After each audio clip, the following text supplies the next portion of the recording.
রৌদ্রোজ্জ্বল বৈশাখী দিন ফিরে এলো আবার।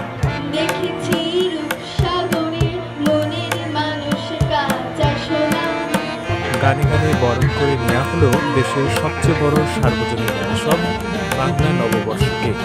পুরনো ব্যর্থতাকে ঝেড়ে ফেলে সবার কল্যাণ কামনায় জাতি ধর্ম বর্ণ নির্বিশেষে প্রাণের মিলন মেলা।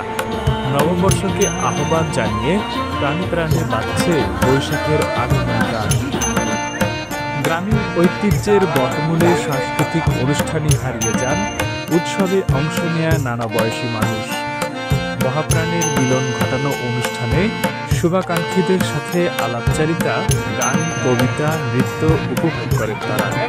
সুরে বাণীতে আনন্দ উল্লাসে সাজসজ্জায় যেন এক অন্যরকম পরিবেশ। আমার জীবনে ফার্স্ট আমি এসেছি এখানে, তো ভালোই লাগছে সব মিলে। আমি চাই বাংলাদেশের সবাই মানে ভালোভাবে এখানে আসুক আর কি। একটা বাঙালির ঐতিহ্য নববর্ষ, অনেক ভালো লাগতেছে। অনুষ্ঠান হচ্ছে, সবাই অনেক সুন্দর করে সাজছে, অনেক ভালো লাগতেছে। গ্রামীণ পরিবেশ ফুটে উঠেছে, তো অনেক ভালো লাগছে এবং অনেক অনেক আয়োজন করা হচ্ছে উৎসবে সাজার জন্য এসেছে। বাংলা বর্ষবরণের মূল আকর্ষণ আনন্দের শোভাযাত্রা।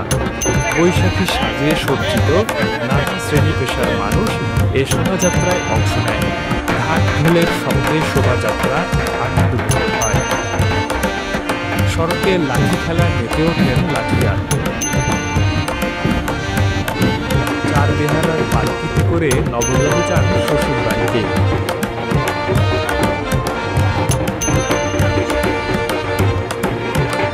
লাঙ্গল জোয়ার ঘাটে ছুটে চলেন কৃষক।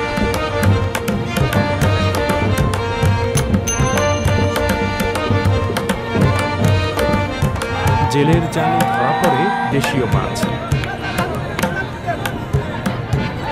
এমন বাংলা সংস্কৃতি ও ঐতিহ্য তুলে ধরা হয় বৈশাখের আনন্দ শোভাযাত্রায়।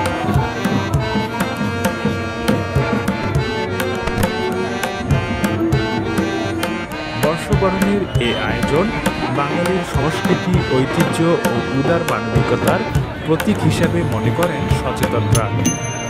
বাংলা নববর্ষ বরণকে ঘিরে বিভিন্ন সংগঠনের উদ্যোগে দিনব্যাপী পান্তা ইলিশ উৎসব, গ্রামীণ খেলাধুলা, সাংস্কৃতিক অনুষ্ঠান সহ নানা কর্মসূচি পালিত হচ্ছে।